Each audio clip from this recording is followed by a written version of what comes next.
Halo, selamat pagi. Saat ini Anda menyaksikan Berita Banten bersama saya Rusdi Maulana. Sejumlah informasi aktual dan menarik akan kami hadirkan untuk Anda. Dan berikut 3 berita utama pagi hari ini. Diduga korsleting listrik, toko bahan kimia ludes terbakar.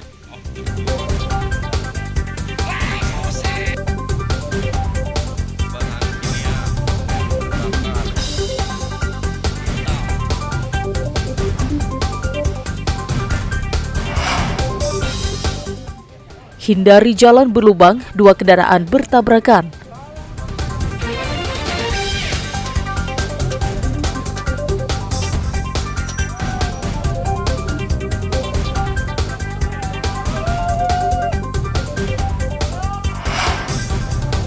Dinas Kesehatan Tangerang Selatan mulai berikan vaksin booster dosis 2.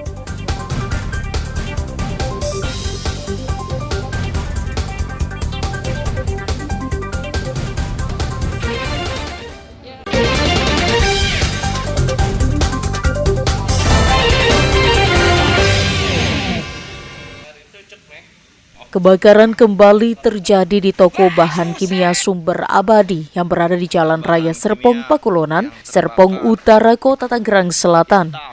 Api muncul pertama kali di bagian belakang toko, tempat penyimpanan bahan kimia. Api dengan cepat menyambar bahan fiber dan drum yang berisi bahan kimia.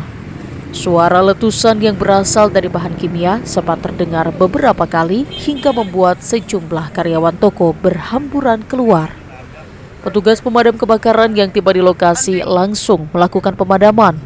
Banyaknya bahan kimia yang mudah terbakar membuat pemadam kebakaran harus ekstra hati-hati agar tidak merembet ke bahan kimia lainnya. Sebanyak 5 unit mobil pemadam kebakaran Kota Tangerang diterjunkan ke lokasi kebakaran. Setelah 2 jam, api akhirnya berhasil dipadamkan. Kebakaran kita dengan korsleting listrik. Ini bahan-bahan apa sih Bang yang kebakar? Kimia. Untuk personil kita dari Tangsel kita unit 5 personil, 5 unit mobil pemadam dan personil sekitar ada 35 anggota. Akibat peristiwa tersebut, kemacetan panjang pun sempat terjadi di Jalan Raya Serpong. Ariel Maranus dan Syabudin Natar melaporkan dari Tangerang Selatan. Akibat satu pengendara motor melawan arah, 2 kendaraan bermotor bertabrakan di Jalan Raya Sayabulu, Kecamatan Cipocok Jaya, Kota Serang. Kecelakaan melibatkan sopir ojol yang tengah membawa penumpang dan seorang pengendara sepeda motor. Kecelakaan terjadi lantaran pengemudi salah satu sepeda motor melaju dengan melawan arah. Pengemudi ojol yang tengah membawa penumpang tidak dapat menghindar lantaran kondisi jalan yang minim penerangan dan jalan berlubang. Selain itu, ada mobil di lajur sebelah kanan. Menurut warga, banyak lampu penerangan jalan di jalur tersebut sudah lama mati dan tak kunjung diperbaiki. Selain itu, di wilayah tersebut juga banyak jalan yang berlubang sehingga sering terjadi kecelakaan. Apalagi jalur yang gelap juga berpotensi disalahgunakan oleh orang-orang tidak bertanggung jawab sehingga rawan tindak kejahatan. Nah, posisi saya itu ada di kiri. Nah, di sebelah kanan saya itu ada mobil. Lalu si pengemudi lain itu dia di posisi belakang mobil, ngambil kanan, posisinya ngebut. Makanya itu mau nggak mau ya terjadi seperti itu.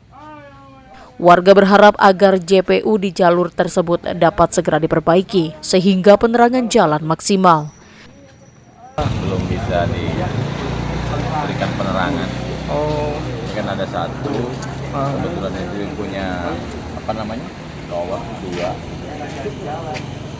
gitu. Berarti di sini banyak PJU yang mati, Pak? Iya. Selain itu, warga juga berharap agar jalan diperbaiki sehingga pengemudi nyaman dalam berkendara. Ariel Maranus dan Rizal Ramdhani melaporkan dari Kota Serang. Diduga sopir mengantuk, truk yang membawa muatan plastik menabrak tiang listrik di pinggir Jalan Maluku, Kecamatan Pagedangan, Kabupaten Tangerang. Peristiwa berawal saat truk yang dikemudikan oleh Maulana melaju dari arah Lekok menuju Cisauk. Setibanya di lokasi, truk tiba-tiba oleng dan langsung menabrak tiang listrik yang berada di pinggir jalan.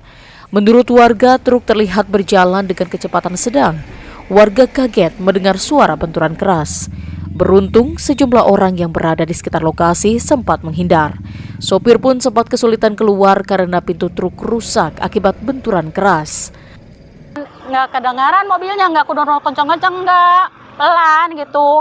Pas sampai situ, buludak gitu, langsung itu kaca muncrat. Terus saya, astagfirullahaladzim, bisa kencang gitu. Terus si emas itu pada keluar sama mantunya. Tak berselang lama, truk bantuan pun datang dan berusaha mengevakuasi dengan cara menarik truk yang mengalami kecelakaan. Ariel Meranus dan Syabudinatar melaporkan dari Kabupaten Tangerang.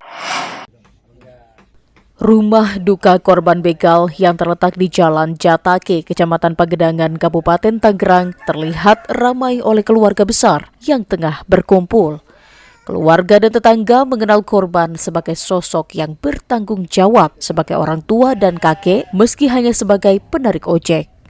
Sebelum malam kejadian, korban sempat berpesan kepada keluarga dan rekan-rekan seprofesi jika pelaku begal sudah masuk ke wilayah Parung Panjang, Kabupaten Bogor dan meminta untuk lebih berhati-hati agar tidak menjadi korban. Kalau pesan terakhir sih yang pas emang terakhir saya bersama beliau, dia cuman bilang hati-hati, begal itu udah masuk daerah Parung Panjang gitu. Nah, dia cerita begalnya itu udah korban di mana-mananya gitu kan. Sampai nggak nyangka juga sih kayak begal itu bisa menimpa bapak, ke situ aja. Meski korban sempat dibawa ke rumah sakit untuk mendapatkan pertolongan, namun nyawanya tidak terselamatkan.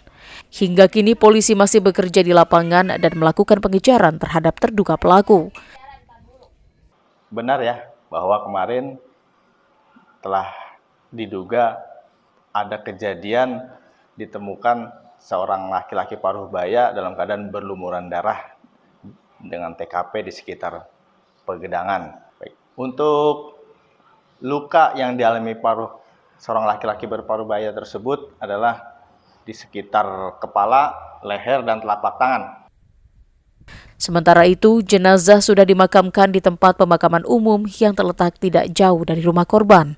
Keluarga pun berharap agar pelaku bisa segera ditangkap dan mempertanggungjawabkan perbuatannya. Ariel Meranus dan Syabudinatar melaporkan dari Kabupaten Tangerang.